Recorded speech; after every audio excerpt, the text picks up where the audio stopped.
الحمد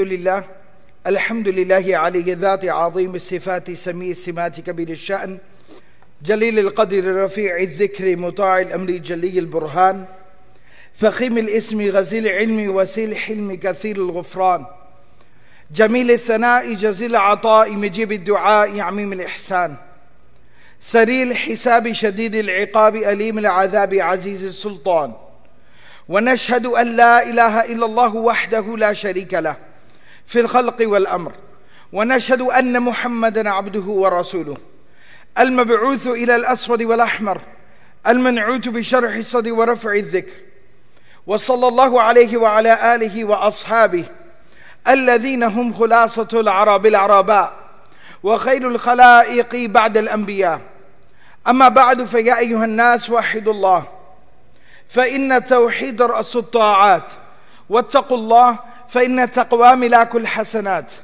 وعليكم بالسنة فإن السنة تهدي إلى الطاعة ومن أطاع الله ورسوله فقد رشد واهتدى وإياكم والبدعة فإن البدعة تهدي إلى المعصية ومن يعص الله ورسوله فقد ضل وغوى وعليكم بالإحسان فإن الله يحب المحسنين وادعوه فإنه مجيب الداعين واستغفروه يمددكم بأموال وبنين أعوذ بالله من الشيطان الرجيم فمن عفا وأصلح فأجره على الله إنه لا يحب الظالمين. One of the very powerful tools that the Quran uses in order to teach us certain lessons and to explain very fundamental concepts to us is that the Quran uses examples. It uses parables.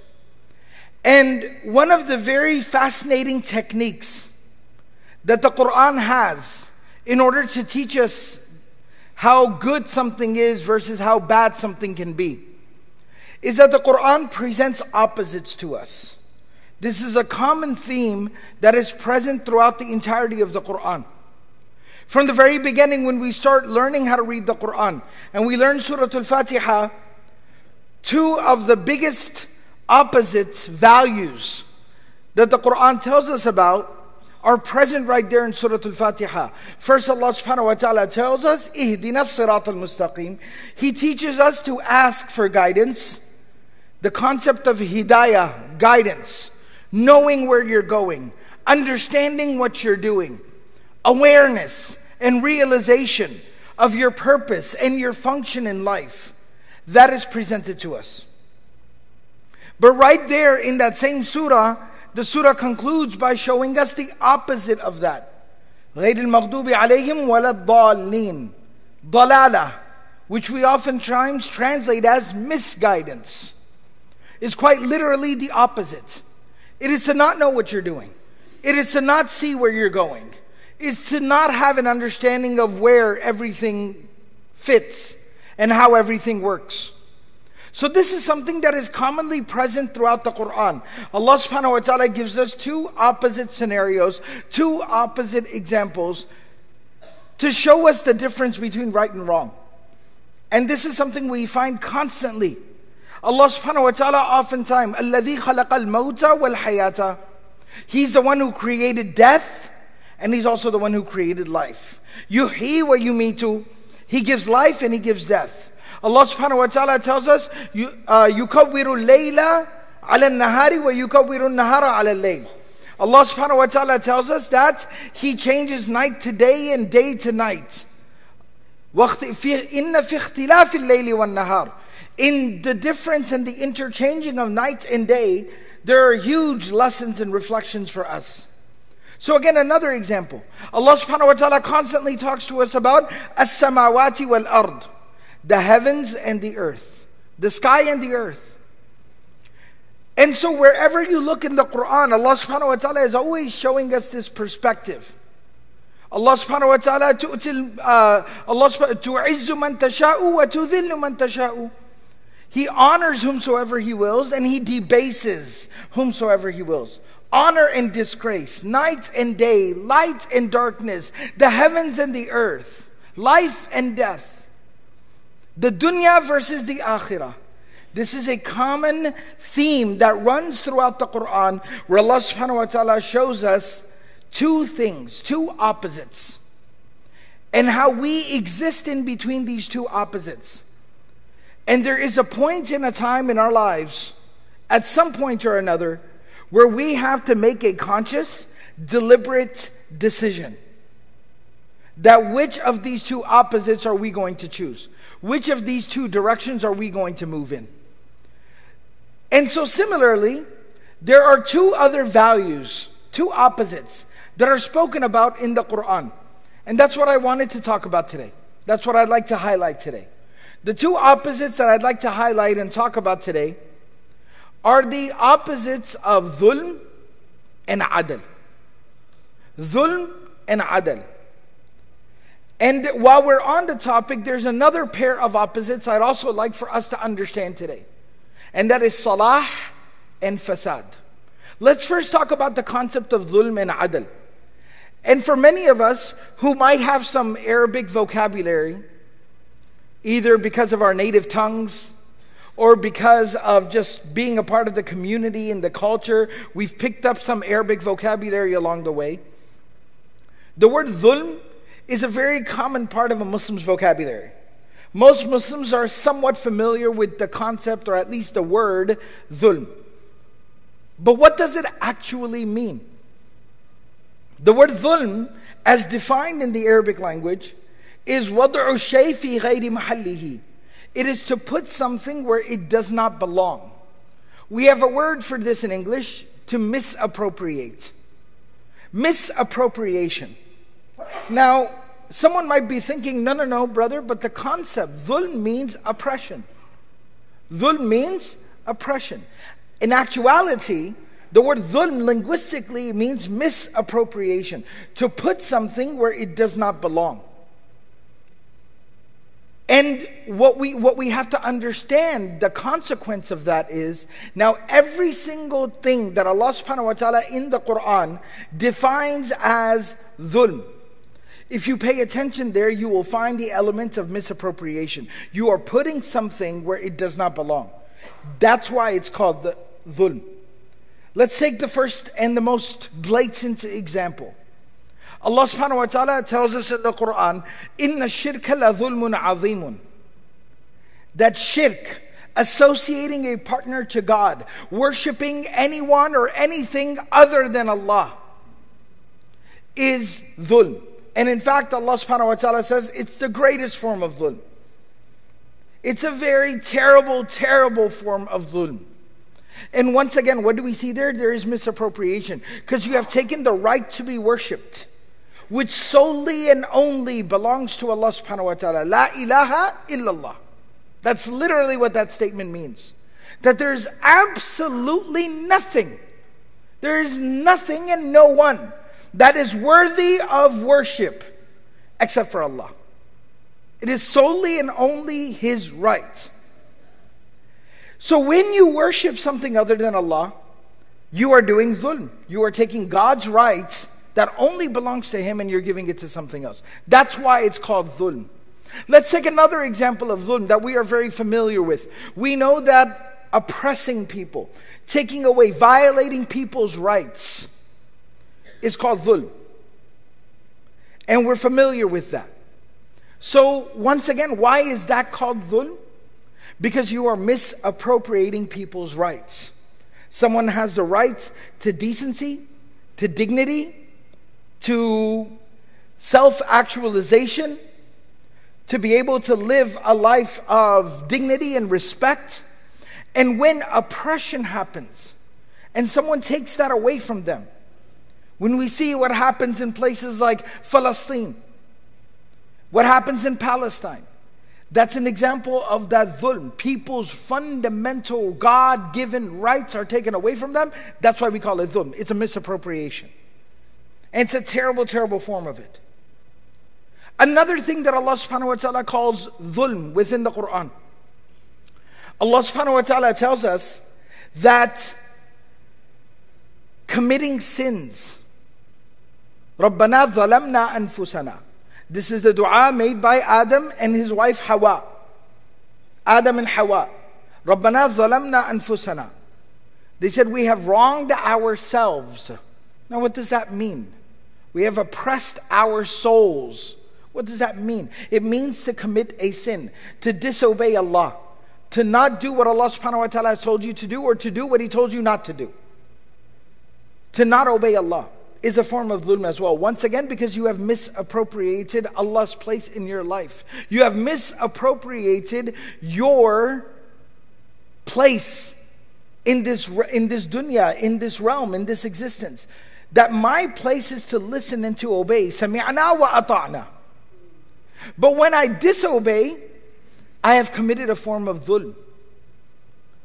And my soul, we all of us, were created with the potential to belong in paradise. And when we commit acts of transgression and acts of disobedience against Allah subhanahu wa ta'ala, we doom and condemn and push ourselves away from the gardens of paradise and towards the fire of hell. Hence, that is another form of dhulm. So this is the concept of dhulm that Allah subhanahu wa ta'ala presents in the Quran.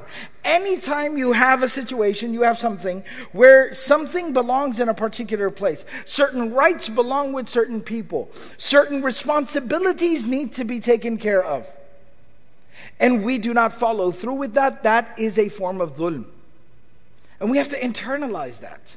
Because a lot of times what can happen is that you can take a word and you can project it onto someone or something else. And you can turn it into this external monster.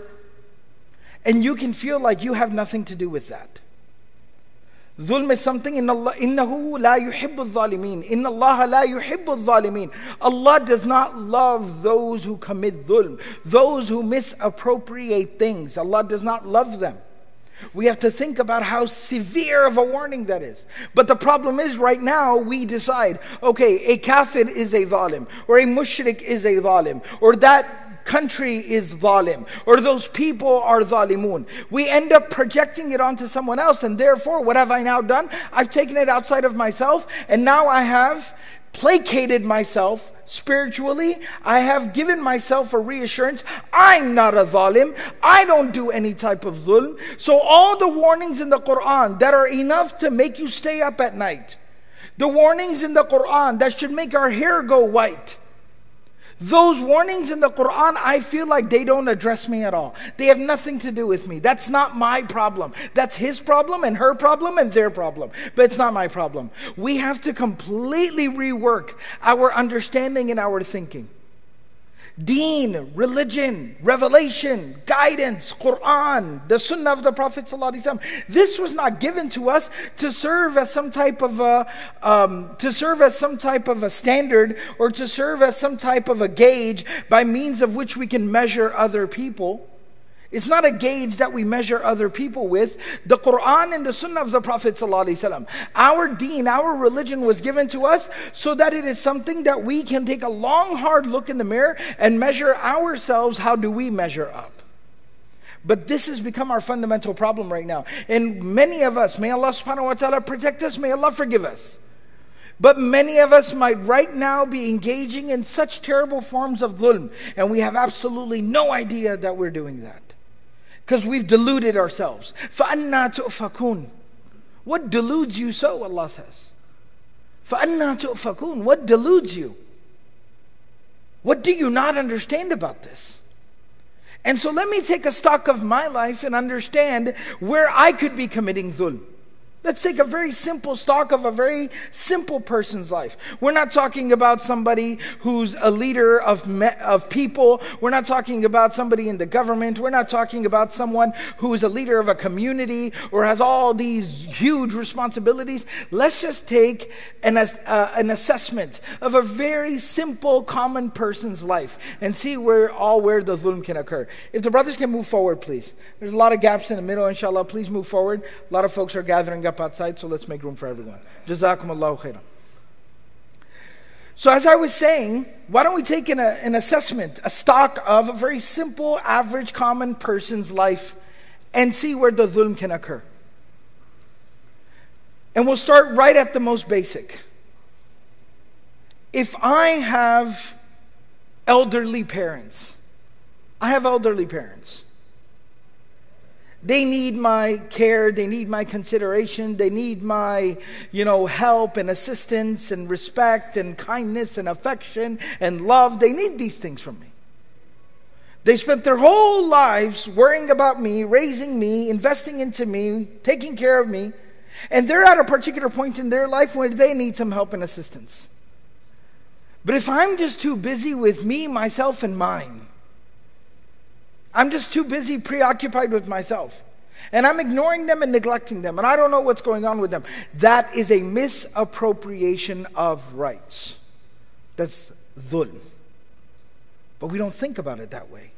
We haven't been taught to think of that as a form of dhulm, because it's uncomfortable. See, growth, any type of growth, requires any type of improvement, growth, development, requires some level of discomfort. No pain, no gain. And so a lot of times for us to spiritually grow, we have to embrace some of the discomfort that comes along with it.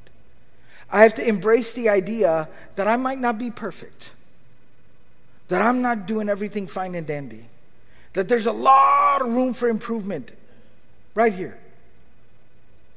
And so the first consideration that you can take a look at, we can all take a stock off, is maybe I have elderly parents. How do I care for them? How do I take care of them? How do I tend to them? Do they feel neglected? Because that could be dhulm. Another very common thing. If somebody's now a little bit older, you're married, you have a spouse, you have a wife or a husband. You have someone in your life that you've made a dedication to, you've made a commitment to, you've made a promise to. It's a promise. Your word is your bond. And when you sat down for that contract, for that agreement, for that nikah, you gave your word. Hunna libasul lakum antum libasul lahun. Allah tells us what marriage should be like in the Quran. You protect one another. You care for one another. You take care. لِتَسْكُنُوا إِلَيْهَا. You are a source of comfort for each other. Am I coming up short in that area? Am I shortchanging my spouse? Am I not properly taking care of them? Because that could be a form of dhulm that I'm very guilty of. If I have children, again, it can be very fulfilling to have your children when you need them to pose for pictures and celebrate their birthdays and stand them up and prop them up and just kind of know that you have somebody to quote unquote carry your name, whatever that means. But do I actually take care of them? Do I spend time with them? Do I, give them time and attention and love and affection? If I do, fantastic. If I don't, that is a form of dhulm. That is a form of dhulm. That I had rights and responsibilities to this child. And by neglecting them, I'm committing a form of dhulm. If I'm a working professional, I work somewhere, I have an agreement, I have a contract, I have certain responsibilities to my employer. Do I cut corners? Do I try to cheat? Do I not fulfill my responsibilities, slack off on the job? Sit there and just do whatever it is that I want to do and not care about the business itself? That is a violation of trust. It is a form of dhulm. If I'm an employer, I find myself in that position where I have people working for me. How do I treat them? How do I compensate them? How do I speak to them? How do I address them? Because that can be a form of dhulm.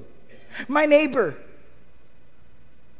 the person who lives in the apartment below me, do I care about what time of the day it is before I make noise?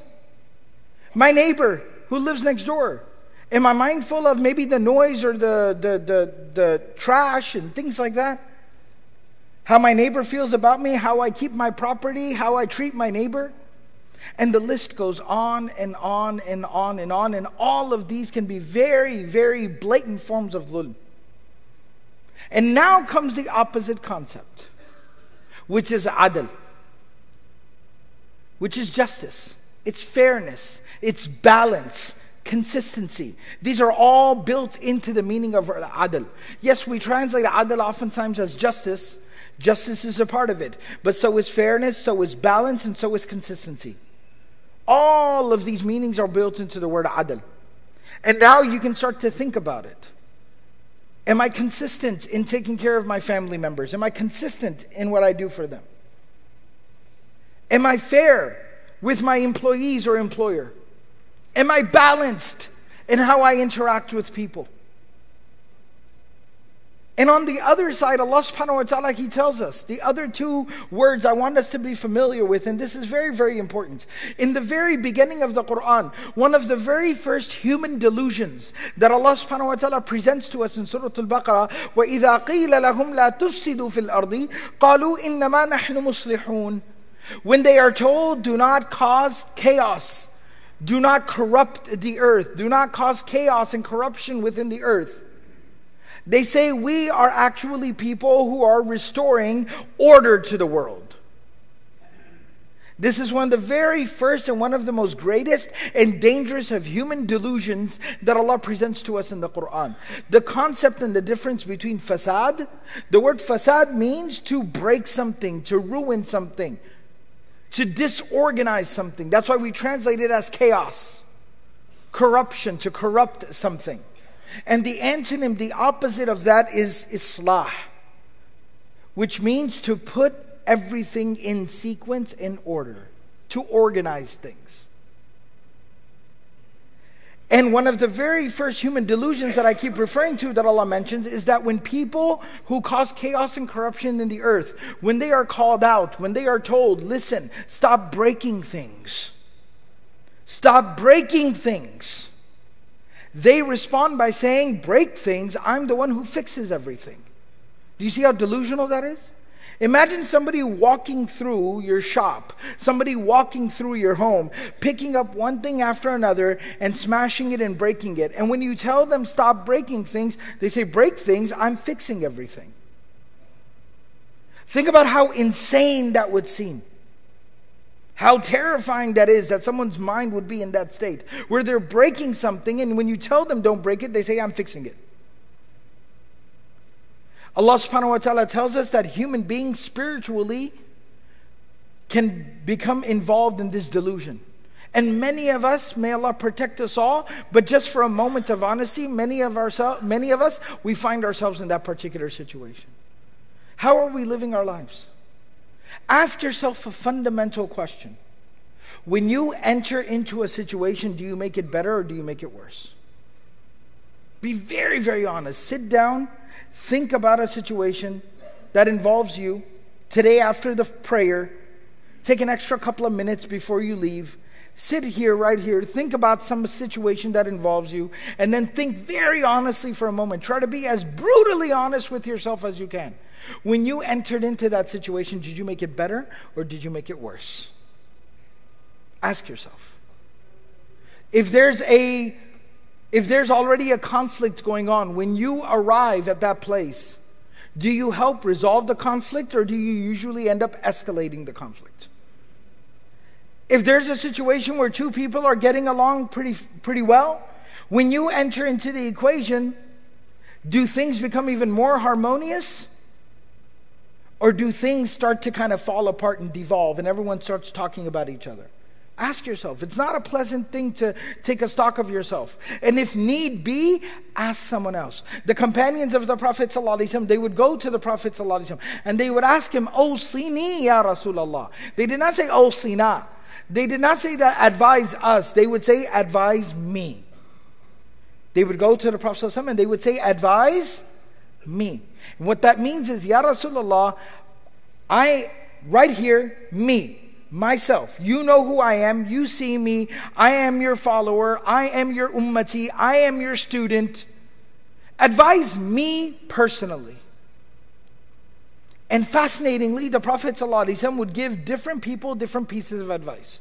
One Sahabi, he said, the Prophet ﷺ told him that always keep your tongue busy with the remembrance and the dhikr of Allah. لا يزال لسانك رطبا بذكر الله.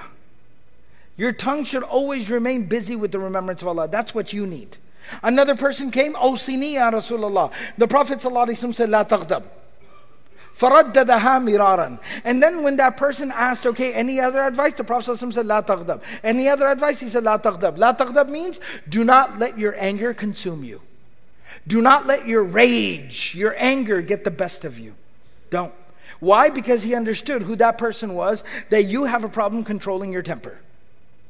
So you need to learn to rein that in. This guy, you need to make more dhikr. This guy, you need to do that. Someone else, the Prophet ﷺ said, give charity, give sadaqah. Someone else, the Prophet ﷺ said, go serve your parents. Because he understood that's where that person's problem was. And in that way, the Prophet ﷺ would give this advice to different people. So if need be, of course, no one is like the Prophet ﷺ, but sometimes some consultation, some consideration, some shura can be very, very helpful. So if you have trouble with that level of honesty with yourself, maybe find someone, talk to someone and ask them, what kind of a person do you think I am? When I walk into a situation, does everybody say, oh no? Or when I walk into a situation, does everyone say, oh, thank God? Which one is it? Do people thank Allah when I enter the room, or do people thank Allah when I leave the room? Ask yourself that question.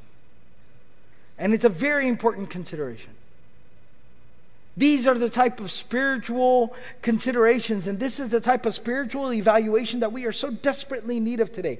We have become accustomed to having esoteric, abstract conversations about spirituality. What is dhulm? What is justice? What is good? What is bad? Which is not, that those conversations are not unnecessary. They're fine, they're okay, they're great. But what we need first and foremost to consider is a form of practical spirituality. When we talk about what is justice and what is oppression, and what is good and what is bad, maybe before we do that and we try to solve the mysteries of the universe and figure out what all these philosophical concepts, what they mean, maybe the first question I need to ask, am I just or am I oppressive? Am I a good person or am I a bad person? Then I can solve all the mysteries of the universe afterwards. But at first I have to solve the greatest mystery that lies right here. This is that form of practical spirituality we are desperately in need of. Am I a good person? Am I a bad person? Am I someone who breaks things? Or am I someone who fixes things? The prophets of God were described as people who fixed situations, people, things, places, communities, societies. They fixed them. The companions of the Prophet ﷺ were described as people when they walked into a situation, they immediately made it better. The hypocrites, the disbelievers, the enemies of the prophets, they were described as people mufsideen. وَلَا تَعْثَوْا فِي الْأَرْضِ مُفْسِدِينَ. They were described as a kind of people, when they walk into a situation, they make it worse. They break things, they break people, they break communities, they break families, they break societies. And we have to ask ourselves, what kind of a person do I want to be? And what kind of a person am I right now? And begin our own individual spiritual journey. I'll conclude this discussion by presenting a beautiful hadith, which is also a dua from the Prophet ﷺ. The Prophet ﷺ, very powerfully and so beautifully, eloquently, he said, Tuba, Tuba, which is like a congratulatory term. Congratulations. Congratulations. Tuba liman ja'alahu Allahu miftahan lil khayri. Congratulations to that person. May God bless that person whom Allah allowed to be a key for opening good, the doors of good in this world. Wherever that person goes, they take goodness with them. وَمِغْلَاقًا لِلشَّرِّ. And someone who, wherever they go, they become a means of decreasing the evil in that situation. They minimize the harm, they maximize the good, the benefit, wherever they go. And on the flip side, the Prophet ﷺ taught us that may God protect us. And truly ruined are the people that wherever they go, they minimize the goodness and they maximize the harm and the destruction wherever they go. بارك الله لنا ولكم في القرآن العظيم ونفعني وإياكم بالآيات والذكر الحكيم. أستغفر الله لي ولكم ولسائر المسلمين فاستغفروه إنه هو الغفور الرحيم.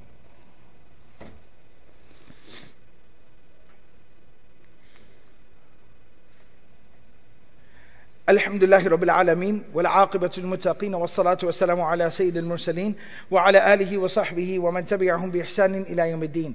قال الله عز وجل في كتابه المجيد بعد أعوذ بالله من الشيطان الرجيم: إن الله وملائكته يصلون على النبي يا أيها الذين آمنوا صلوا عليه وسلموا تسليما. اللهم صل على محمد عبدك ورسولك وصل على المؤمنين والمؤمنات والمسلمين والمسلمات وبارك على سيدنا محمد وعلى أزواجه وذريته. اللهم اعز الإسلام والمسلمين، اللهم انصر الإسلام والمسلمين، اللهم اهدنا واهد بنا واجعلنا سببا لمن اهتدى، اللهم اعنا على ذكرك وشكرك وحسن عبادتك، اللهم احسن عاقبتنا في الأمور كلها وأجرنا من خزي الدنيا وعذاب الآخرة، اللهم وفقنا لما تحب وترضى. وصلى الله تعالى على النبي الكريم.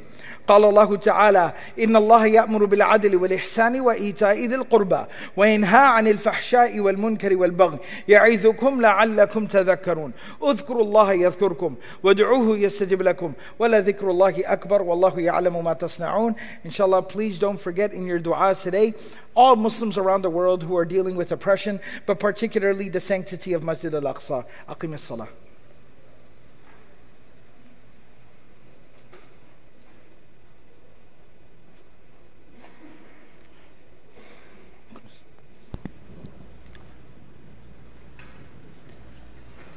الله أكبر الله أكبر. أشهد أن لا إله إلا الله. أشهد أن محمدا رسول الله. حي على الصلاة حي على الفلاح. قد قامت الصلاة قد قامت الصلاة. الله أكبر الله أكبر. لا إله إلا الله.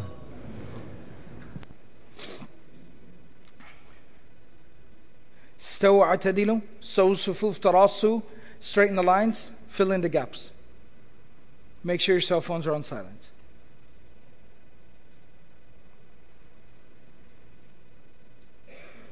الله أكبر.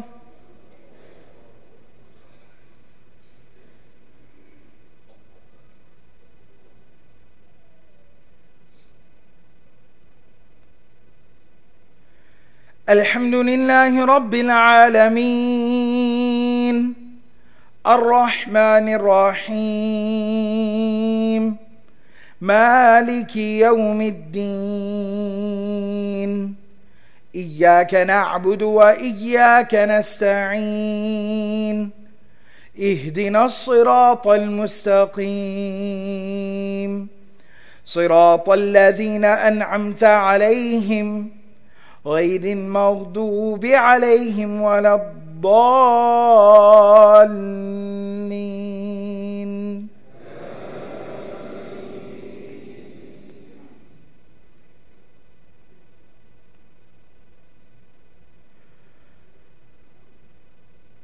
والعاديات ضبحا فالموريات قدحا فالمغيرات صبحا فأثرن به نقعا فوسطن به جمعا إن الإنسان لربه لكنود وإنه على ذلك لشهيد وإنه لحب الخير لشديد أفلا يعلم إذا بعثر ما في القبور وحصل ما في الصدور إن ربهم بهم يومئذ لخبير. الله أكبر.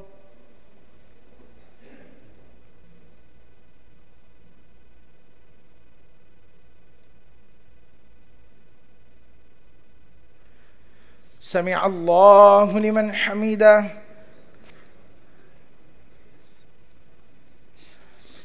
الله أكبر.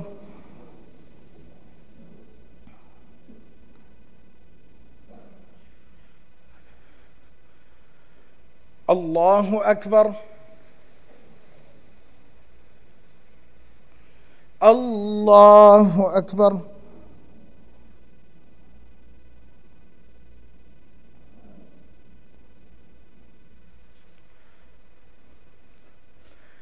الله أكبر.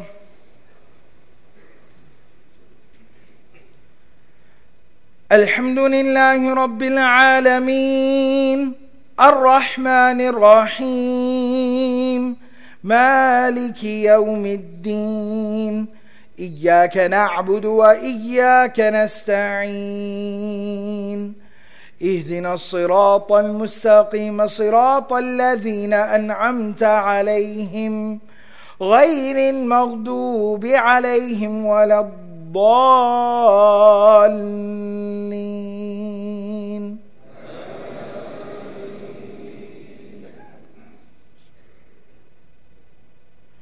القارعة ما القارعة وما أدراك ما القارعة يوم يكون الناس كالفراش المبثوث وتكون الجبال كالعهن المنفوش فأما من ثقلت موازينه فهو في عيشة راضية وأما من خفت موازينه فأمه هاوية وما أدراك ما هي نار حامية. الله أكبر.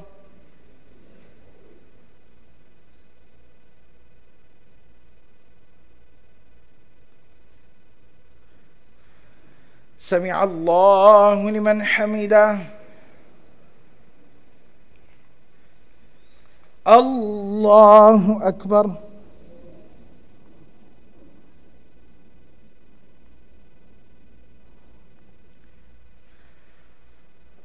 الله أكبر. الله أكبر.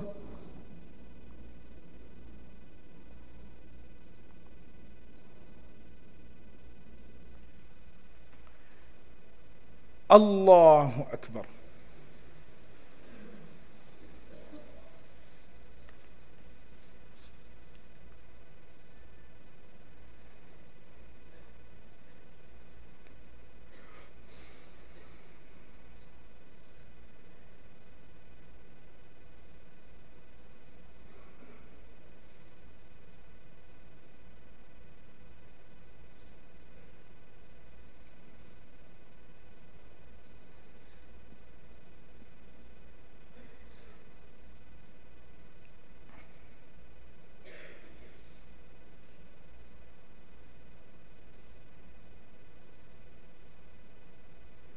السلام عليكم ورحمة الله. السلام عليكم ورحمة الله.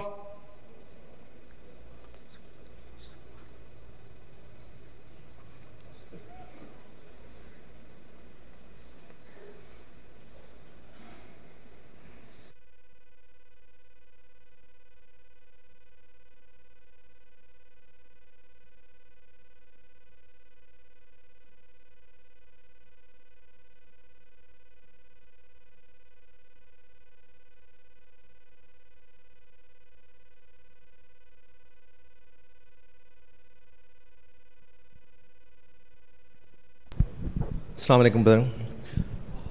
First of all, Jazakumullah, Sheikh Nasir Jhangda, for such a beautiful reminder from Quran and Sunnah about Adl and Zulm. May Allah protect us to be Adil. Maybe Allah protect us to be from the oppressor. Ameen. And be just with everybody. Brother, if you are going outside, please give a donation for Masjid operation, please. And for any programs in our Epic Masjid and Dallas-Fort Worth area, please see the email sent by the board in the newsletter. Jazakumullah khairan.